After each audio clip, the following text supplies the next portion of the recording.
What's up, everybody? Welcome to another edition of This Week in Crypto. I'm your host, Brian, alongside Dino here. It's been quite a week. We've had a big drop all the way back to below 30,000 for the first time in about a week and a half to 2 weeks or so. And it quickly popped right back up, as many of you know. We have had quite a bit of volatility as we've seen here for most of January, but particularly so on the altcoin side, which it's really been a mixed bag between gainers and losers as Brian, yeah. sorry to cut you off immediately, but it seems like your mic is having some issues. There seems to be some type of a feedback. Anytime you talk, there's like a pulsating noise or something. You got it. I will drop off and come. Same on my end. All right. Sorry about that, guys. Just want to make sure that you can actually hear what we're saying. That's kind of important when looking at the charts. Test 1, 2, 3. That sounds a lot better. All right. Thanks for letting me know on that. All right. So as I was saying, altcoins have been bouncing to and fro, trying to figure out where to go as Bitcoin has had its own volatility. Obviously, in most cases, when Bitcoin drops the way it has, having about a 14% retracement over the past week, we'll generally see altcoins falling beneath it. But on each successive bounce for Bitcoin, we've seen altcoins really move ahead of Bitcoin in a big way to show that the dominance that we saw through October, November, and December, and early January is starting to dissipate a little bit. Of course, we will try to analyze on this call whether that'll continue here, but we'll spend probably the first half of the call just looking at Bitcoin's health, a little on Ethereum's health as well, and then we'll get into a few altcoins that we've seen be standouts in the market for good and for bad, and then take questions for the last 15 minutes or so, as we always do. So as we're looking right now, here at our screener, we can see the variety that I'm talking about, with Bitcoin right here, of course, being down 14% in the last week. Ethereum not sharing the screen. Got it. That's an easy fix.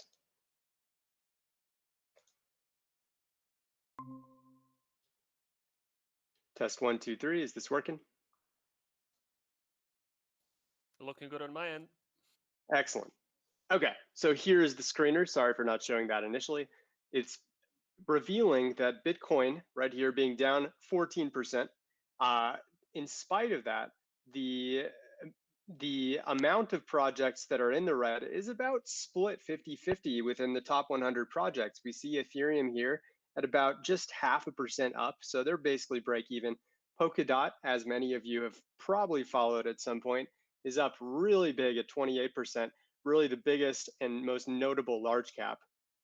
Then we see others like Kusama having a big week, UMA, HBAR. The graph continues its torrid pace. So if you've been on that train for a while, you're definitely happy to see.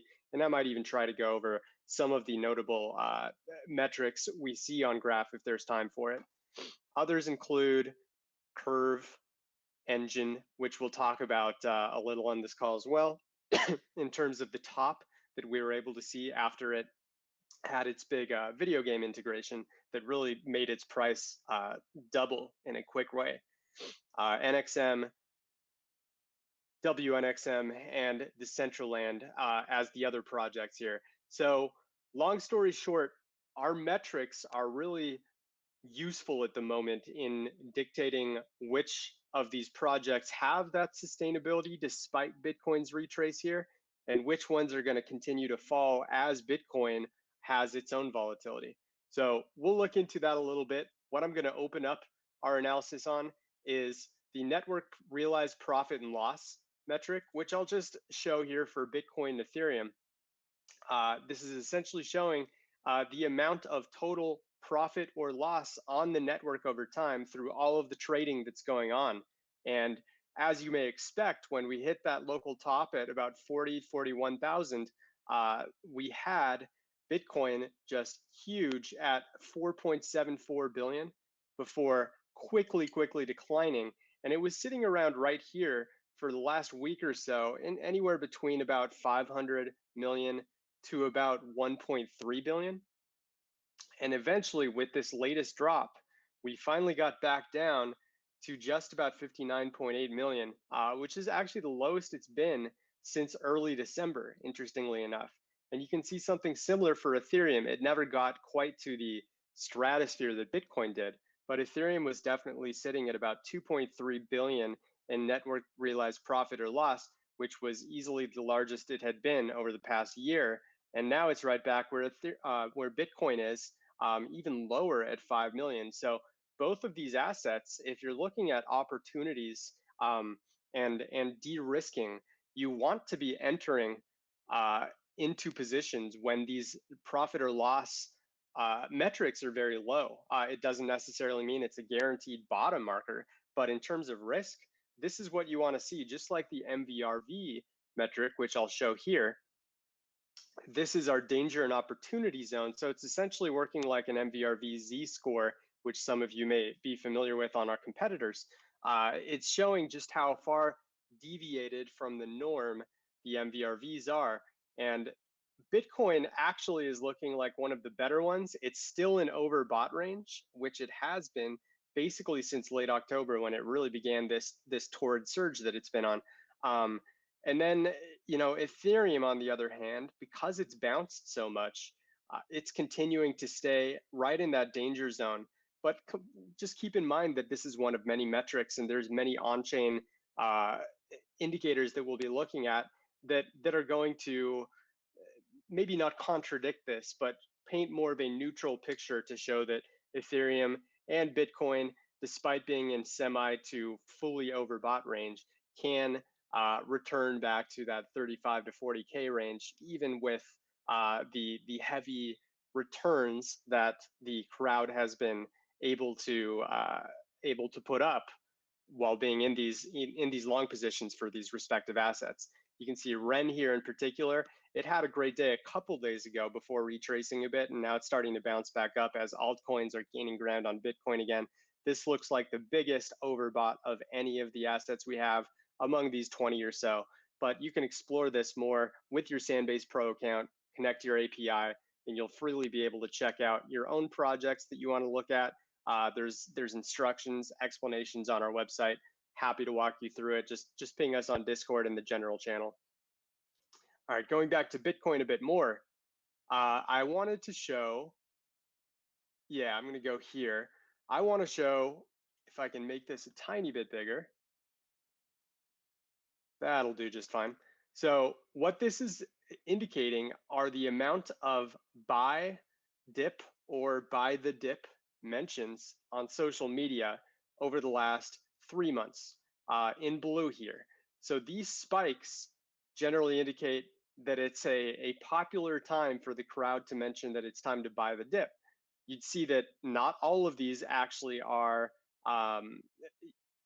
happening during a dip. Interestingly enough, sometimes they'll be really minor ones, but very often when buy the dip calls happen, you'll actually not really see much at all, or even see further retracement, like we saw here, eventually saw here.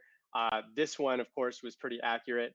This one, I'm not even sure why this one got so high, but we ended up having a big dip shortly after.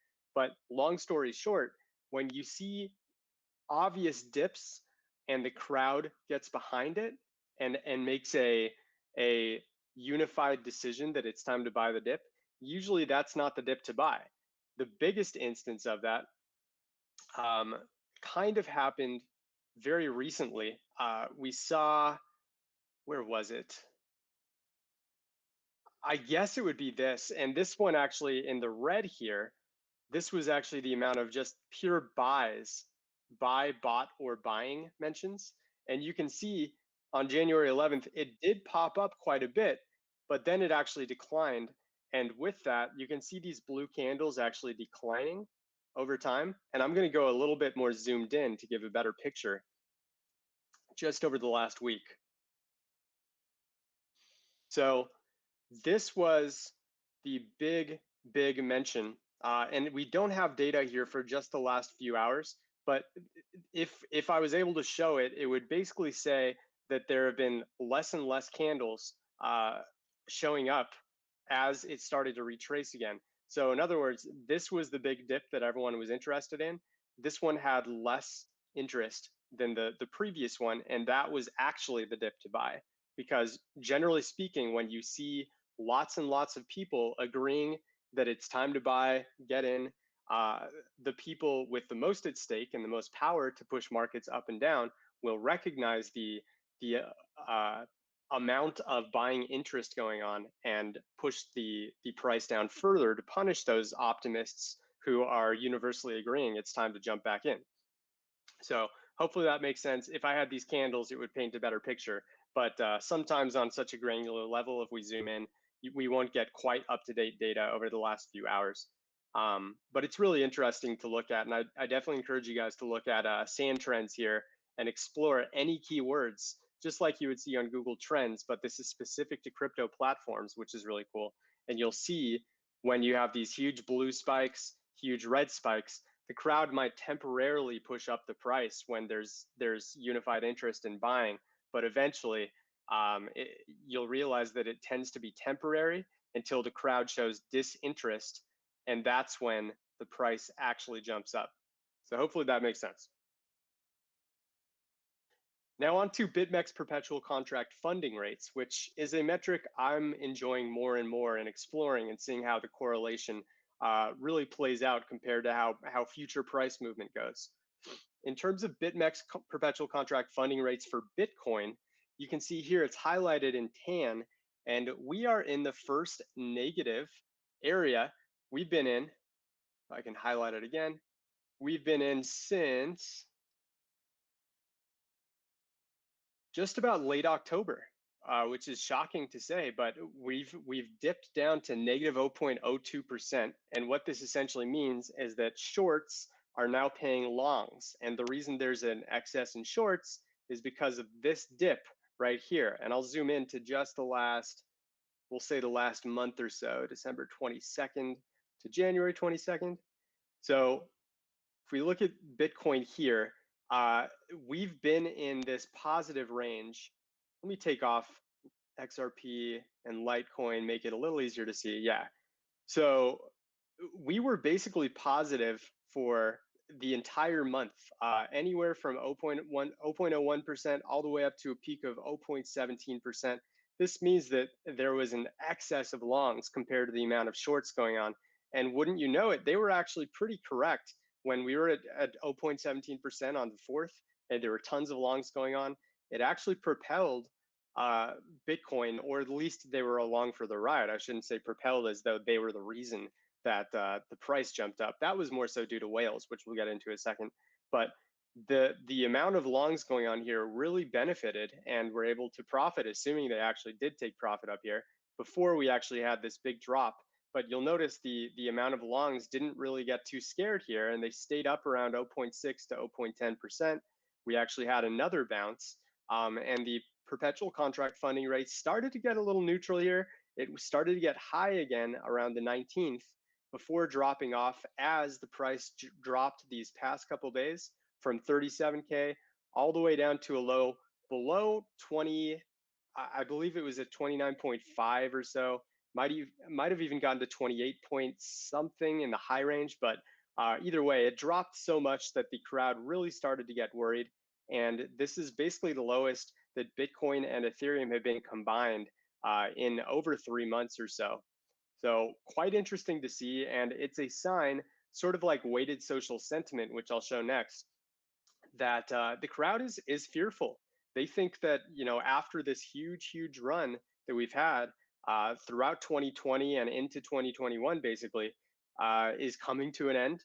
Overall, the consensus seems to be that it's profit taking time, and I'll actually show you the whale distribution first before looking at weighted social Actually, sentiment. Brian, before going into that, can you go back to this one? Yeah, maybe remove Ethereum just so because we're talking about Bitcoin, and then look at the last year. I think is going to be fine. And just to give a bit more context as to exactly how overblown this current this current rally has been in terms of derivatives data. So this is mainly on BitMEX, but pretty much all of the exchanges had similar funding rates in the last couple of weeks. So this has been pretty much the highest that we've seen in the past year in terms of the long positions on most centralized exchanges, pointing to the fact that the market was extremely bullish on average.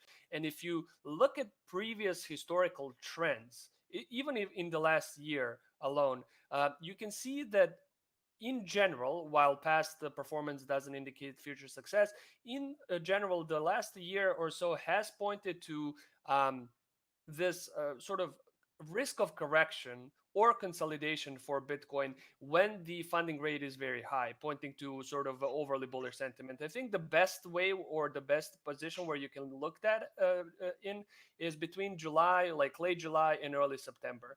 So the moment that we crossed above 10K for the first time here in July is the moment that we saw funding rate begin to spike incessantly.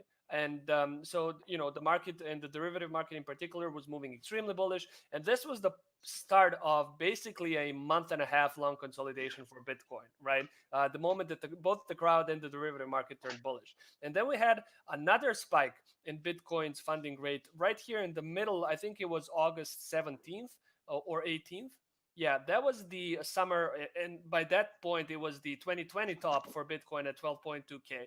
And this was the moment that the derivative markets once again went extremely bullish. And then the last sort of spike in bullish sentiment was actually on September 1st, right before a market-wide correction. And then we went into the negative territory, pointing to the fact that the market is starting to overcorrect a little bit and is starting to get, extremely bearish given the price action and the market performance. And that's where we started kind of moving back into a rallying territory for BTC. So even though for a while now, the main or the dominant Bitcoin position was long, I think it was just a matter of time before we actually saw this correction. Not just because of derivatives data, we can get into other sort of indicators that pointed to this. So the fact that we are now kind of slowly moving into bearish territory once again, for me at least, is a relatively good sign.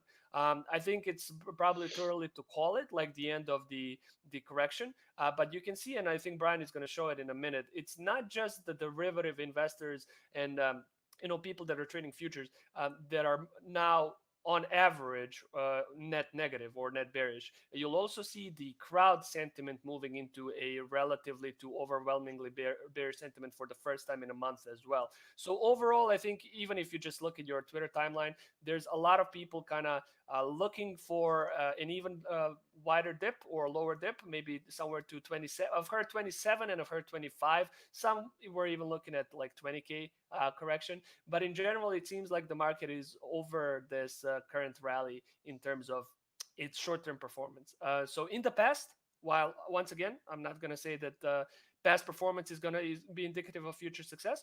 However, in the past, these types of especially consistently bearish sentiment in terms of both derivatives data and social data has been a friend to Bitcoin. It's too early to call it, but I would suggest keeping an eye on this chart and a couple of other charts that Brian is going to show in a moment in the next couple of days and weeks. If we see a consistently low percentage or like a consistently bearish sentiment throughout the market, I think it could be a good sign for Bitcoin's recovery from here on out. Yeah, really well said, Dino. And like he's mentioned, this really does lend well to our sentiment metrics. Having this is kind of even though it's an on-chain metric, it really is kind of more of a hybrid between social and on-chain because it's indicative of exactly how the crowd's feeling at any given moment. The lower they are, obviously, the more negative. The higher they are, the more positive and euphoric. We really were in that highest state of euphoria since right before the COVID fears hit and Black Thursday just made the price of Bitcoin and everything else cut by half or much more than half. And it's especially like the couple months following Black Thursday, I still look back and I find it fascinating just how negative people were for the next 2 months, even as prices were growing, because of that fear that this was kind of a false fool's gold type of rally that we were having before they eventually got to mid-May and evened out, and we saw our first big long spike. And what do you know? That's right around when the top hit, and we started declining for a while. So it really shows just how incorrect the crowd tends to be overall, especially during extreme lows and extreme highs. And now that we're back in the negative for the first time in about 3 months, it's generally an encouraging thing looking at this metric by itself. Of course, it's best to look at everything in tandem. So we'll be doing that now. And since we're on the subject of social sentiment, I'll actually do that right before we go into whales, because there is a lot to say in terms of um, what whales are doing, and I want to make sure to give that its proper attention first. So we're looking at Twitter and go all the way to the bottom for our favorite metric on this dashboard, the weighted social sentiment, which is essentially the sentiment balance multiplied by the unique social volume. So the balance is, of course, the ratio between positive and negative commentary, and unique social volume is the total amount of mentions of Bitcoin. As we can see, we hit euphoria about a week before the actual top hit. So we got there right around December 31st, January 1st. The top actually hit January 8th. So a bunch of people were upset. Oh man, I missed it. And then when it dropped, it became very negative very quickly. We had a bit of a rally here, followed by a bigger drop. And this bigger drop is what finally sent us into negative territory in terms of the normal rate of positive versus negative commentary multiplied by volume. And that's where we're sitting now. We're actually still negative, even with the bounce, which isn't really showing up because we're so zoomed out here. But even with the bounce, we're staying pretty low right now. And I anticipate that'll continue until we start to rally back toward 35, which may happen today, may happen over the weekend, may not happen at all for a long time.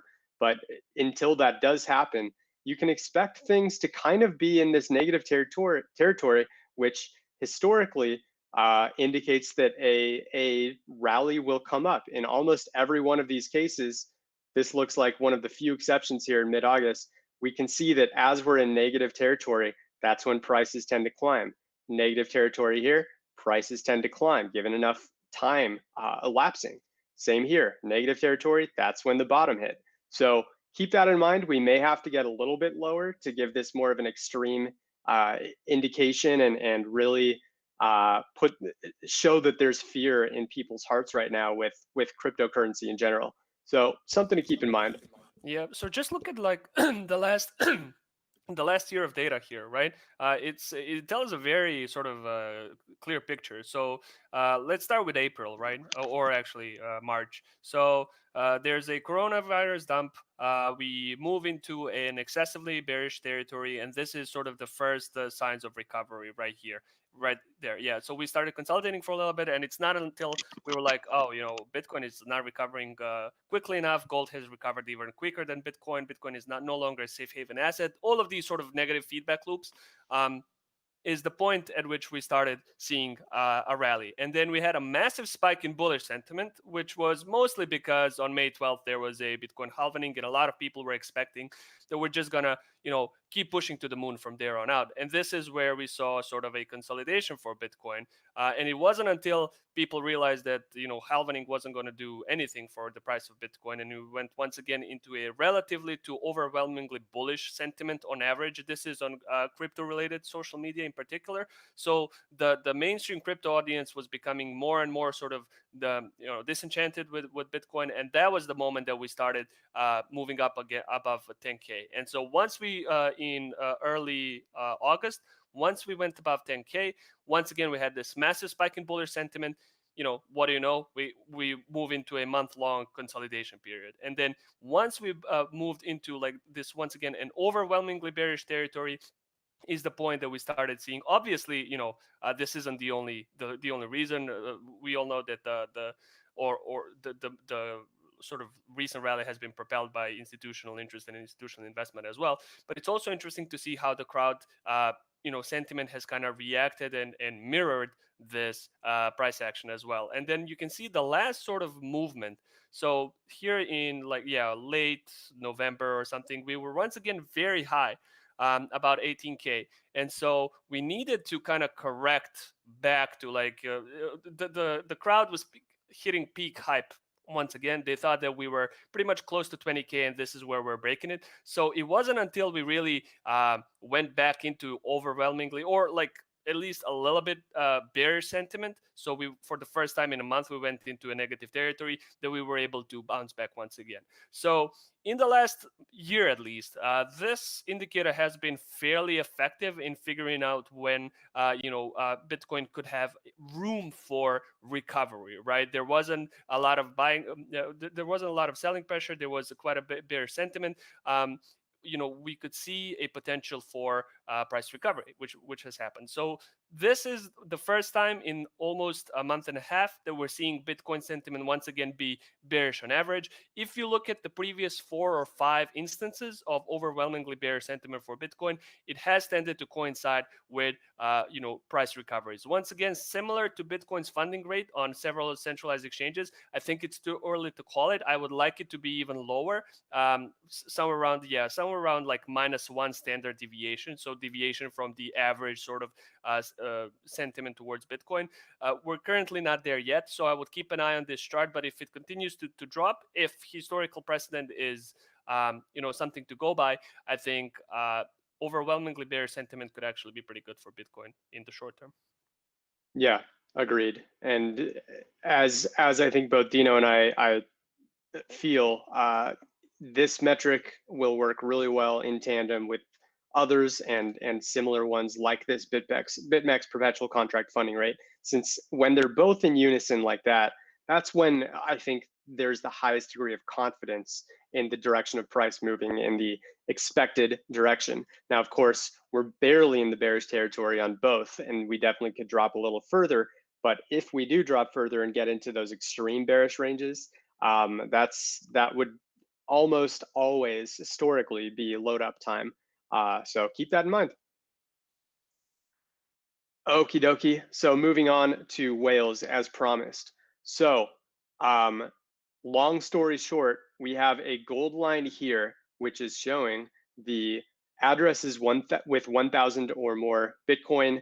That would be equivalent to 30,000 times 1,000 would be 30 million plus, if I'm doing the math right. Yeah, I think it's 30 million dollars or more USD. The red line here is 10 to 1,000. I know that's a wide range, but that's essentially going to be our mid tier that we really like to look at, or I like to look at least. Everyone has their own strategies. But as far as 10 to 1,000 holders go, they have been declining at a ridiculously high rate, going from 153.8K addresses in late November to now sitting at 149.9. That's a really big percentage drop there. Um, so you can essentially see that the gold and red lines are moving in opposite directions. And not surprisingly, the price tends to move in tandem with what the gold line is doing, given enough time to spread out. It's far from a perfect correlation, but you can look since the beginning. The gold line was climbing here up until early September, big drop off, and that was exactly when the price dropped, right? The gold line continued to drop, and on this occasion, the price was able to grow slightly, but not until this big accumulation here in mid-October. That's when we had our first big rise from 11.9 to about 12.8 in one day. Kind of got flat here as price grew. And then we had this big drop right around Christmas time, had a very mild drop off, and then that's when we had the rocket launch from Christmas and on. And the price has basically stayed up since. And even with this drop off, look how the 1,000 plus holders have stayed very high, right around their highest in over a year. And I think it's actually highest. Let me check. I want to make sure, so I'm not giving the wrong information here. If we go to all time, yeah, it is. It is Yeah, it should be all-time time high. highest. Yeah, I just wanted to make sure on that. I haven't checked that in quite a while. But yeah, long story short, the gold is staying very, very high right now. And unless I see that drop off, I wouldn't be too fearful that we're going to see a sudden massive crash. There can, of course, be reasons for it. But even on Black Thursday, see how, the week prior to it, we had, 2172 on March 5th. By the time it happened, we had only a very mild drop off, really. But there was signs of some minor drops as the COVID fears were hitting back here. and that's something that we look out for. So keep that in mind for Bitcoin. I'll now show how it looks for a few other assets, as Before you do, promised. Brian, Yeah, just before you move on, if you can remove all of the other groups and just look at the 1,000 to 10,000 BTC holders and their balances. So it's one thing that's kind of interesting. Maybe zoom into the last 3 months, for example.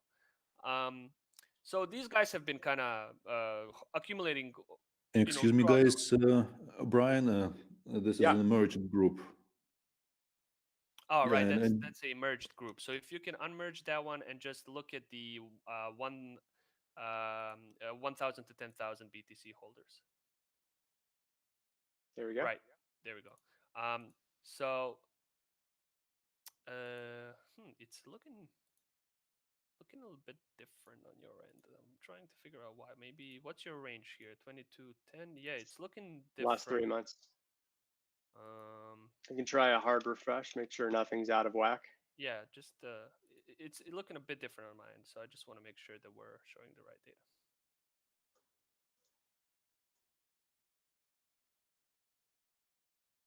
Yep, All right. So it's looking the so same. so can you look at the when was the last bounce, this last bump that we saw in the holders? I think it Right here started on the around 25th, no the most recent one. So I think it was around January 14th, if I'm not mistaken. 17th here. Okay, let me You want to see. share your screen and show what you're seeing? Because I think there might be. Oh, I think what you're doing is you're sharing the number of addresses. While I wanted to look at the. Correct. Ah, right. Sorry, my bad. I was like, why are we not seeing the same screen? Okay, never mind. Can you see my screen? Yeah, you're showing the percent held, which is different. So that makes Right. sense. So I wanted to show this chart in particular because I think it's quite interesting. I know a couple of people in the Sentiment team keep an eye on this particular group. So, guys, what I'm showing right now is the total amount of BTC that is held by addresses holding between 1,000 and 10,000 Bitcoin. Currently, we're looking at it as a percentage of total supply, but I can also look at the absolute numbers. So you'll see here it's currently about 5.45 million or something Bitcoin, right? And these guys have been accumulated throughout the rally. These would be probably, in my guess, would be people like Grayscale and other institutional investors. So one thing that I wanted to show is that we had this sort of lull in terms of the balance of these large holders between like December 31st and January 13th, basically. And then in the past couple of days, we had another sort of uptick in the amount of Bitcoin held by these addresses. And I do think, or at least it's my assumption, because at this point in time, we saw Grayscale start to accept Bitcoin once again after like a month-long hiatus or something. And it was on January 14th, and I think they immediately added like 16,000 Bitcoin in a day. It was like the highest amount of BTC that Grayscale has acquired in a single day. And since then, we've seen once again sort of the this mega group of investors. Anybody addresses holding between 1,000 and 10,000 Bitcoin, they've started growing once again. This is not like an unanimous decision, by the way. If you look at other like other smaller, especially smaller guys, you will see that there has been sort of a decline. These are these are, I think, pretty representative. They haven't really bought into the rally in the last couple of weeks, especially. So the sort of mid-level guys are still not completely sold on the rally. But for now, one of the groups that I like looking at the most is this one. It's large holders, it's probably institutional investors, and what are they doing with their money? What are they still accumulating BTC, or are they sort of starting to maybe withdraw it, move it to exchanges, sell stuff like that? For now, we're not seeing signs of that, right?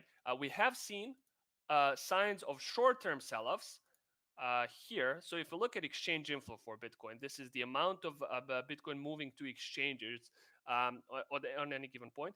We have seen the biggest spike in Bitcoin's exchange inflow in a month happen on January 20th. And this is something that has kind of coincided with a correction. So I think we wrote about this. It's something that you will quite often see, right? You even saw it here before this consolidation period of like a week and a half. So there was definitely an increased sell side pressure as Bitcoin started to correct. which has, I think, contributed to this short-term price correction. However, it doesn't, for now at least, seem to be coming from large wallets. It seems to be mostly, originating from these small-scale to mid-sized holders, while the whales, the people that might be having probably the most gravitational pull on the market, they're still accumulating. So that's why I like to always look at this particular group. Anybody that's interested, Gary, if you can share the link to this chart in the chat, just so people can look at it for themselves. This is the group I think that might be the most interesting to watch. For now, they after a month-long hiatus, they've started to accumulate once again in the last couple of days. So just wanted to share that, Brian. And I'll stop presenting now. Awesome, Dino. Yeah, good to look at things from a percentage basis and see how things like Grayscale are really impacting the holders distribution. Okay, so I'm going to show a few more things, and we'll make sure to give you a little bit yourself. You have like maybe 10 minutes of things to share on your end, Dino.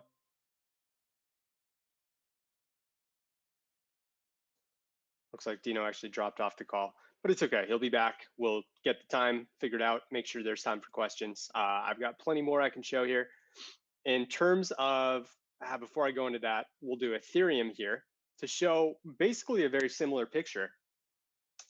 Again, the gold line is the whales. This time it's 10,000 tokens or above to account for Ethereum's lower price than Bitcoin. It's been absolutely exploding. Even we posted about this on Twitter actually yesterday, or 2 days ago, that is, to show that even after its all-time high was hit at 1439, the whales have continued to grow. We were at 1211 back on this January 16th. Since then, we've grown up to 1230. So that's 19 more addresses that are in existence now compared to just 5 days ago. And essentially, what you would see if an all-time high is hit and there's going to be a huge decline would be these whales just dropping off, right? Falling off a cliff as they're universally starting to take profit. But that's not the case. Again, the group that's taking profit is that mid-tier. In this case, we have 100 tokens to 10,000. Again, very wide range. We understand that, but they do tend to behave similarly, which is why we group them together.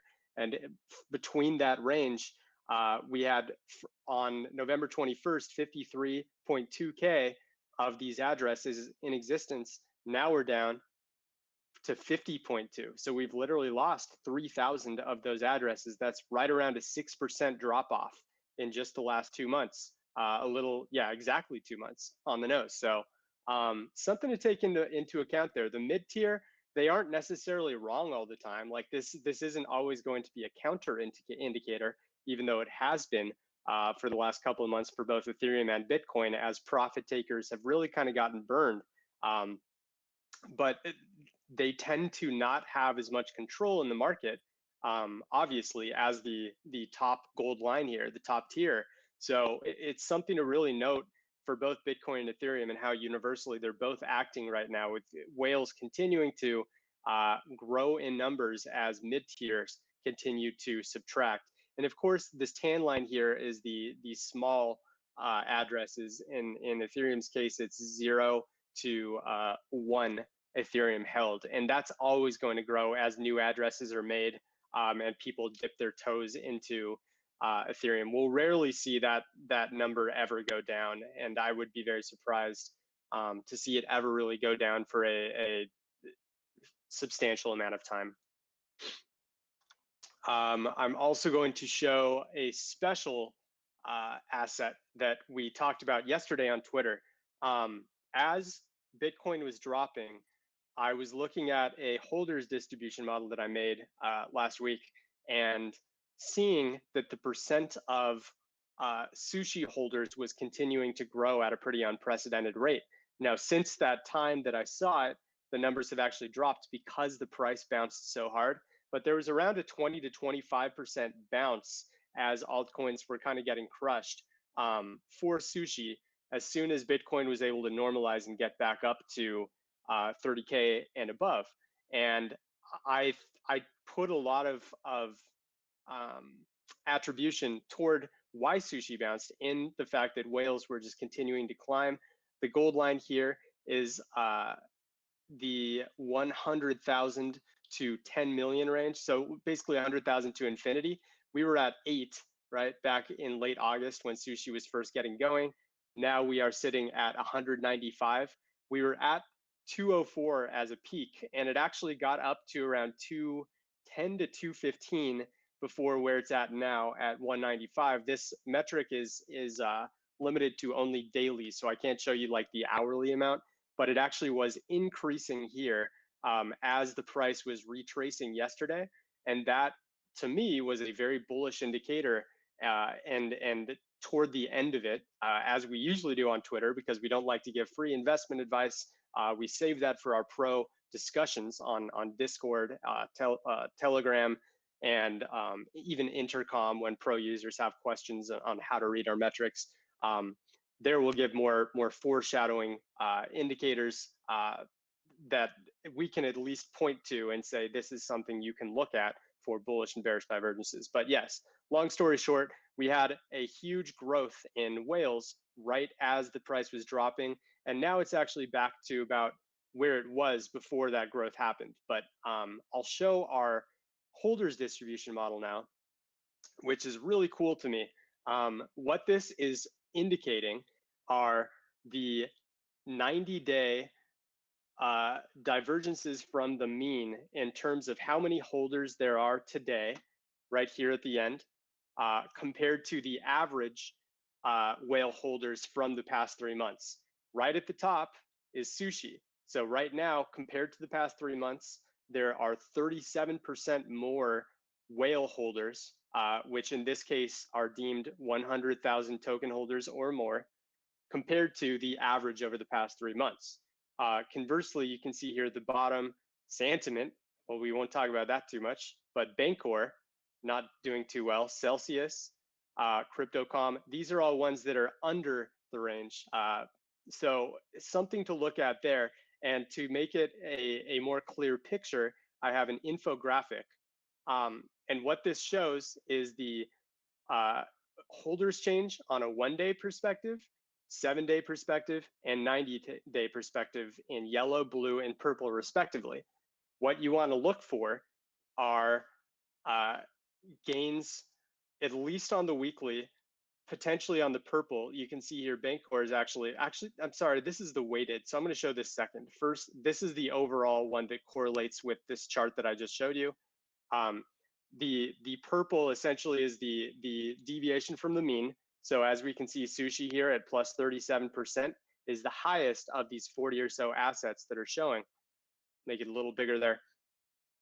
So that's a very bullish sign. But look, just as I said, over the past 24 hours, right after that huge bounce for SUSHI, now over the last 24 hours, those whales have dropped back down 11%, which is why it's neutralized after it was up around 230 or so, a little, maybe about 16 hours ago. But look at the ones just over the past 24 hours. Basic attention token, as many of you know, is on a pretty nice tear right now. I don't know what it's done over the last 30 to 45 minutes, but right before this call, I saw that it was doing quite well. We can also see things like Aave from a 90-day perspective looking really good. From a 90-day perspective, Keep is looking really good, even though that's a very small token, and I advise to proceed with caution there because of the lack of liquidity. Wi-Fi still looking great, and look at just over the last week here in blue, Wi-Fi's holders percent change is up 10%. So you want to look for basically the deviations in 1 day and 7 day in particular, but the ones that have a high 90-day percent change, those are the good longer term holds. And you'll even see Bitcoin here in large font so it can stand out more. It's still up 7% from its mean, and that kind of reflects what we've seen, especially over the last few weeks as whales have really, really grown in numbers in a big way. So yeah, this is one that I really like to look at to get a quick perspective of what whales are doing from both a short, mid, and long-term perspective. And we have kind of a more basic version of this because most Sandsheets models on a free account, not a free account, but a non-paid Google Sheets account will not be able to handle this amount of data, but there's still a holders distribution model available that you guys can check out and really gives a nice perspective of what whale behavior is looking like at any given time. Brian, can you hear me? Yeah. Yep. Yeah. So while we're on the topic of sushi, if you don't mind me taking over the screen for just a minute, I wanted to show a few more indicators that we could see a sushi bounce here at the local bottom, or basically indicators of a local bottom forming in terms of sushi's on-chain data. So one thing that I like to look quite often in is the exchange inflow for metrics, right? Basically, we look at the total amount of a particular coin, in this case sushi, moving to centralized and decentralized exchanges. And here we look at the aggregate, the total amount of sushi moving to both centralized and decentralized exchanges. But here you can actually select any specific exchange that you want, anything from Binance to SushiSwap and Uniswap themselves, right? So one thing that I noticed yesterday was that as sushi was kind of starting to correct quite heavily, we saw this. We saw a relatively high spike in sushi's exchange inflow, pointing to basically short-term holder capitulation. Some people were like, I'm out of this coin, this is just gonna keep dumping, don't want to be here, goodbye. So when there's a spike in exchange inflow, I see this quite well, not quite often, but every now and again. When I see spikes in exchange inflow during these sort of price corrections, it could be a sign of an upcoming correction, especially if there's enough buy pressure on the other side of the table. And I think for coins like Sushi, at the moment there is quite a bit. As Brian showed a minute ago, there has been quite an inflow in terms of new large holders for Sushi. So if there's enough buy pressure to sort of absorb, if there's enough bullish presence for a coin to absorb this type of sell side, rise in sell side pressure, it could point to a short-term price recovery. So I can show a few examples of that that have occurred not just for Sushi, but for a few other coins as well. Let me show maybe last month. Okay, so here is another one that I think although like this one kind of just moves everything yeah, it moves a perspective of everything else. You can see several sort of spikes, especially during downtrends, right? So this one spiked during after like a 4-day long downtrend. For the first time, we see this massive spike in the amount of sushi moving to exchanges. All right, people are looking to sell. Weak hands are being shaken out. Similar here, right? The local bottom for sushi, there's been a massive spike in the amount of sushi being moved to exchanges. I thought, okay, this could be if there's enough buy pressure, this could be a nice sort of rejection of a sell side pressure. I can show similar thing happening for iFi. One sec. Right, so here we see sort of a spike in iFi's exchange inflow right around the local bottom. We can see a similar one here, and then we can see a pretty big one. I think this was iFi's all-time low at the moment. We saw a massive holder capitulation before and eventual correction. So this is one thing that I was looking at that I thought, okay, there might be, there's blood in the streets, and that could be an opportunity to get into a position. Another thing that I noticed is for sushi in particular. Let me show you. One sec. Last month. Okay, I need to zoom out because this the spike just puts everything out of perspective, right? All right, so network realized profit or loss. We haven't really discussed this metric quite a lot, but it's it's pretty interesting. So what this metric does is it tries to calculate the total network level ROI on a daily basis. So how do we do that? Well, for each coin that moves on the blockchain, we take the price at which it was last moved, and then the next time it moves, we take the price at which it was moved then, right? And then you subtract the two, and you do that for all of the coins that have moved on the blockchain on a daily basis. So basically, when you see, for example, a spike like here in network profit or loss, that means that on average, assuming that all of these transactions are speculative in natures and they're buys and sells, right, which isn't always going to be the case, it depends from coin to coin, but assuming that this sort of spike in network profit loss would mean that on average, people are selling sushi at a strong profit. Like for example, like we see here, right? They're basically cashing out. They're taking some profit. And then on the other side of the equation, when we see these types of drop-offs into the negative territory, that means that on average, everybody that has moved sushi at this point in time has actually done that at a loss, which points to me to the fact that we are seeing people like, they have acquired sushi at a relatively high price that are now starting to cash out of the market because they're afraid that they're going to see even lower numbers. So for sushi in particular, we have seen similar drop-offs in network profit loss coincide with short-term recoveries. We have seen this in January 11th. So for the first time in quite a while, there was a massive dip in network profit or loss, pointing to the fact that on average, sushi holders, everybody that was moving, or on average, people that were moving sushi at this point in time were doing so at a loss. Similar to here, in both cases, we saw we saw basically a price recovery in the short term. I can show this for Ethereum as well. So you can't really see it all that clearly, maybe because it's not as maybe prominent as what you see here with sushi. But Ethereum yesterday had a biggest sort of drop in network profit loss for the last like month or so. So even though these spikes kind of put this into don't really give this a proper scale, it has been like the biggest dip in the Ethereum's realized loss in the last month, pointing to the fact that people were scared, were cashing out. And like I said, if there's enough buy pressure on the other side of the equation, if there's enough bullish presence, people looking to buy the dip, people that don't mind purchasing some coins at a discount, this could be an opportunity for a price recovery. Somebody in the chat mentioned Link, so I wanted to show these two charts for Link as well, because it's pretty much the same thing. Let me show you.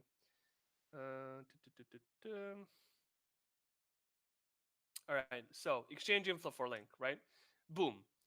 For the first time in quite a while, we have seen a relatively high inflow of Link being moved to exchanges.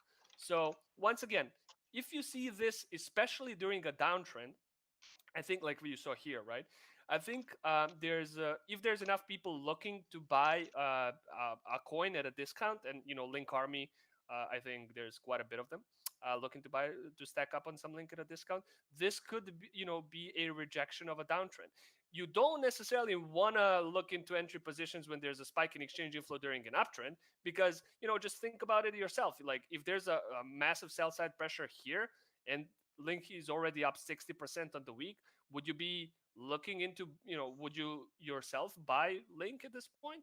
I don't think so. I think a lot of people would not be comfortable with buying Link at such a premium. They would actually, expect the price to drop. So we saw a big spike in Link related inflows to exchanges. A lot of people looking to sell Link, pointing to a potential for price recovery. And then if we look at realized profit or loss for Link, once again, for the first time, okay, let me show exactly how big this is. So for the first time since January 11th, which was also a bottom for Chainlink, by the way, we saw this relatively high drop in Link's network realized loss, pointing to the fact that on average, people that have been, or addresses that have been moving Link at this point in time were doing so at a relative loss compared to their initial investment. People were being shaken out. Weak hands were leaving the market.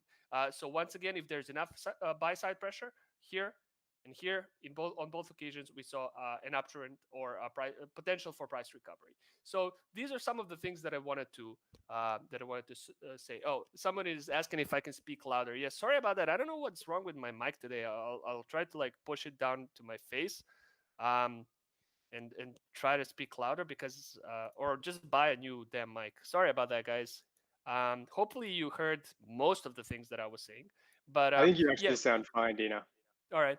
It could be on the stream, so I just want to make sure that everybody's hearing me. So since somebody asked about Chainlink, I also just wanted to show just some overall trends, right? So this is another thing that we thought could be a potential for, or one of the things that could be a predecessor for a price correction, something that we've seen for Chainlink here. So this is the number of addresses that are interacting with Chainlink on a daily basis, right? So in general, this just points to the total interest, both speculative and utilitarian interest in a particular coin. The more addresses that are interacting with, meaning sending or receiving link on a daily basis, the better, right? And in general, you want to see these types of rises in a coin's daily or general on-chain activity alongside the price, because it provides fundamental support. It means that there is in fact enough buy pressure, there is enough interest in a coin to allow it to propel its price further, right? What you don't necessarily want to see are these types of divergences. So, there's when we see these types of DAA or daily active addresses growing, price is growing, that's fine.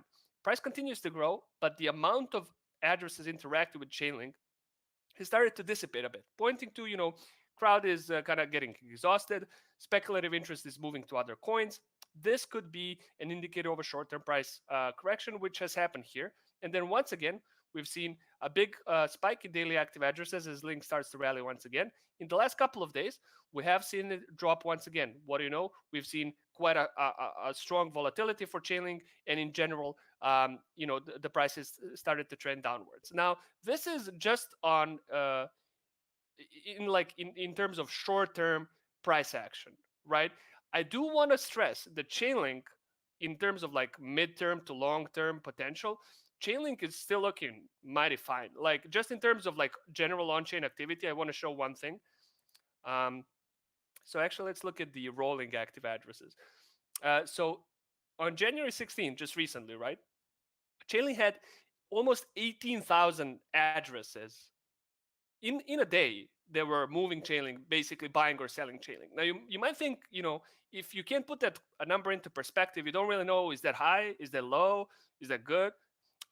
So what you can do is you can go into our screener here. So this is where we let you play around with all of the assets in our database, and you can compare them to each other, right? So I'm going to reset all of my filters here. So currently in our database, we have 1,800 coins. So I want to look at all of the coins on Ethereum, because Chainlink is an ERC20 coin. And that's going to drop this number down a little bit. It's going to be like 1,200, I think, something around there. Yeah, 1,200 exactly. Okay, cool. So this is 1,200 assets that we have that we're currently tracking on Ethereum. So next thing that I want to do is I want to look at all of the Ethereum-based assets that have, let's say, so that was 18,000, right? I want to be conservative. I want to say, show me all of the coins that have more than 10,000 assets, 10,000 daily active addresses in the last week, for example. So on average, these four are the only 4 coins on Ethereum that have had more than 10,000 daily active addresses in the last day. So it's Ethereum itself, it's 2 of the most popular stable coins, and then it's Chainlink, right? So Chainlink is doing fine in terms of like, short-term tremors, yeah, fine, whatever. But in terms of like general network adoption, I think Chainlink is doing very well. I'm just talking about this because somebody asked me about Chainlink. I don't want to like necessarily say, whether this currently is a good opportunity to get into Chainlink or not. But in general, on like a longer stick, I think Chainlink has some pretty nice fundamentals. This is the amount of new addresses. Network growth is the amount of new addresses that are daily being created on the network. Basically, new addresses that are for the first time interacting with Chainlink, right? Look at this. This is over 9,000 new addresses interacting with Chainlink in a day. That's great. That's great for the network, right? It shows that there's enough adoption on a network-wide level. And if we see this kind of continue, obviously it's going to be connected to the price. As you see, like there was a massive spike in network growth during the August rally. And then as we kind of went into a consolidation, not a lot of people were interested in Chainlink. So it's obviously price related.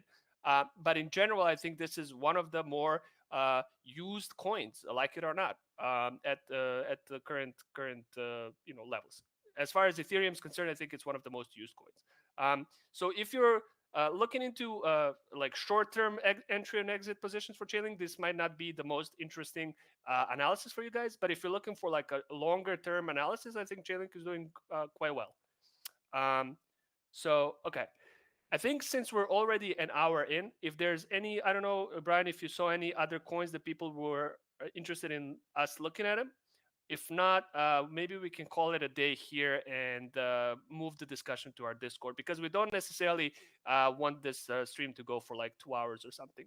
Before you do, by the way, somebody asked me if there's a discount for our platform. Yes, there is. So, Max, if you can flash it on the screen right now as I'm talking, there's a 25% discount off of your first billing cycle, whether that's the like monthly or yearly plan.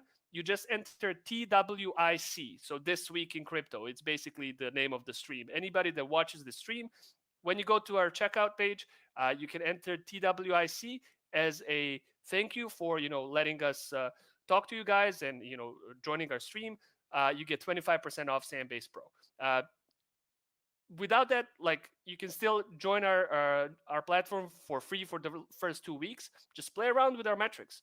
Everything that we're talking about here, it's live on our platform every day. So play around with it for 2 weeks, see the power of it that we think that it has. And if you like it, join our pro community.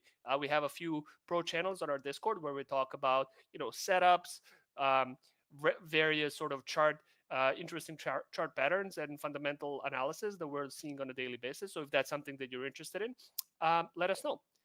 So yeah, I think that might do it for us today. All right, so I see a few people are interested in GRT for good reason. All right, so GRT is going to be difficult to analyze from a fundamental perspective, guys, just because it's so young. So I'm not going to try to get into it too much. I'm only going to show a few different metrics and see what is sort of the overall interest in a coin at this particular point in time. So let's start with just daily activity on the network. Obviously, this is an outlier. This is the sort of distribution of the coin. So this amount of active addresses is probably not going to be the norm. 1,400 active addresses on a day on an Ethereum network would be one of the most used coins on the entire Ethereum network. However, if we assume that this is sort of the average, around 3,000 addresses, that's awesome. That means that, so once again, let's go back to our screener and show you how many coins on the Ethereum network have more than 3,000 daily active addresses. It's not going to be a lot, I can guarantee you that. So just the fact that there's enough interest in this coin in terms of not just like what people are saying online, but also that people are actually using this coin, it's good. So this is the on average. If I can add. Sure, go ahead, Max. If we see so big participation of, it means the patterns will be pretty clear crowd-driven patterns, which is good for analysis. But then you need to apply, and you will be successful by applying some of our behavior analysis patterns. There should be, if it's end of correction, some kind of disappointment, negativity, or lack of interest. Lack of interest, you will see sharply dropped directive addresses, sharply dropped new network participants. Yep. Yeah, if you don't see activity, there should be something, which we saw. I mean, there was this correction. Yeah. So just apply. If you're familiar with Elliott waves, you will be able to draw pretty nicely defined 5 and 3 waves. This is a beauty when there are a lot of crowd participants. Yeah, and also as it has some early VCs who bought it or who got paid very cheap. Look when they start exiting. So it will suppress price, yes, but it means after suppression there will be very nice entrance points. So this is a kind of some general ideas. Right. Yeah, I was just looking at the average network profit loss. It seems like somebody has decided to dump their position right here at the local bottom here. So this is exactly what I wanted to say. Yeah, some of these early VCs say, okay, enough for me. At least I can still have my 5x or 10x, whatever he got it. Maybe he got it for, I think for them it was like 15 cent or even 10 cent price. So yeah, this is a good sign. So see, we didn't see it before because this kind of okay, I'm out. I'm taking my profits from the tail. Yeah, exactly. This is the bottom. So low. Even whales are not different. Right. Right. Mm. Right. Right. Yeah. So anyway, I just wanted to show this is the amount of coins on Ethereum having more than 3,000 daily active addresses on average in the last 7 days. GRT isn't even on this page just because it's not averaging 3,000. Obviously, it's averaging less, but 3,000 would still be like only 8 assets, right? It would be some of the most popular DeFi coins and then all of the popular stable coins, and that's it. That's the list, guys. So GRT at the moment, it seems like it's once again sort of spiking in terms of its on-chain activity. Good, probably a bit too early to call it. In general, I do, like I said, I do like to see continuous rise in the on-chain activity, not just in terms of daily addresses, but also in terms of the amount of coins that are being transacted, like here, for example. So this is the total amount of GRT being transacted on-chain. Usually what you would like to see is like an increase in both daily activity on the network in terms of addresses, but also in terms of coins being moved, pointing to the fact that there's enough sort of speculative demand, both in terms of buys and sells. Both is good. You just want a coin to be used and in the limelight, so to speak. So, like I said, I wouldn't necessarily go too deep into analysis of something like GRT because it has less than a month worth of data. I think for a lot of fundamental analysis, on-chain and social analysis alike, usually I like to look at it after like the first 3 months when the patterns really start to become clear. For now, I think in terms of its general on-chain activity, it's still there. Like the coin is not dead. It's still being traded quite actively. I don't think correct me if I'm wrong, but I don't think that there's any like active use case for GRT other than just trades. So this is probably all speculative activity. So yeah, for now I would. So yeah, so for example, okay, I look at age consumed. So this is the it shows you the amount of coins, of old coins, so coins that have previously not moved for a while, moving once again on the blockchain. So for example, this spike points to the fact that Yeah, this is coins, the same profit. yeah, same pattern. Profit. Yeah, Profit, yeah. yeah. So what? I think some. I'm pretty sure there was one address who just. And do we see also exchange inflow? Exchange inflow hasn't really been that high here, so it seems like they haven't necessarily. Or maybe they just moved. Maybe there was. It could be that they've just moved it somewhere else. So yeah, at the moment, at that point in time, the exchange inflow wasn't really that high. It could be that this is all them. What we can do, I'm not going to do it now. The way that we would figure that out is we would look at top transactions. So there's this very cool tab here, guys, top transactions, and then you can look at a particular point in time. So for example, January 21st, right? So we say, all right, show me all of the top transactions between January 20th and January 22nd.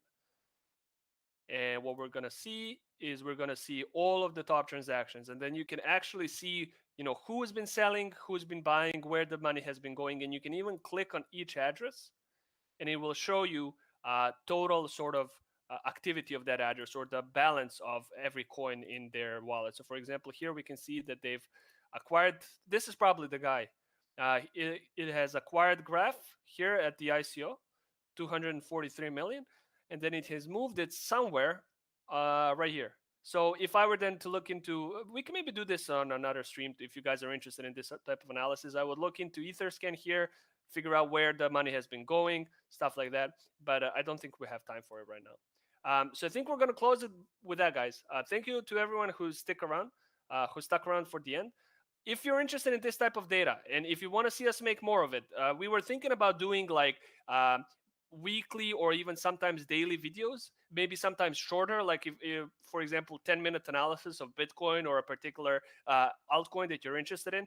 If you want us to do that sort of stuff, let us know in the comments, and also by liking this video and subscribing to our channel. We want to grow this channel, and the best sort of validation for us that you like this content and that you would like to see more of it is just by clicking like and subscribing on our channel. So that's going to be it for this week, guys. Thank you, everyone, for sticking around. If you want to continue this conversation, check out our Discord. The link is in the description of this video. We're going to keep chatting over there. Brian, anything else before we go off? Yeah, much appreciated, guys. And thanks for that, the nice asset-specific analysis you've done there at the end of this call. Just as a reminder to everyone that TWIC 25% off discount is available. Just go to santiment.net and you will be able to take full advantage of that for as long as you would like to lock in a subscription, whether that be 1 month or a full year. It'll be there available, and just message us on intercom, which will be the button on the bottom right of the screen, and we will gladly have one of our site admins help you get that set up. This is also our highest viewership ever, so I'd like to give a special thank you to setting the record and giving us our own all-time high today. So for now, thank you all so much, and we can't wait to do this again next week. Thank you, guys.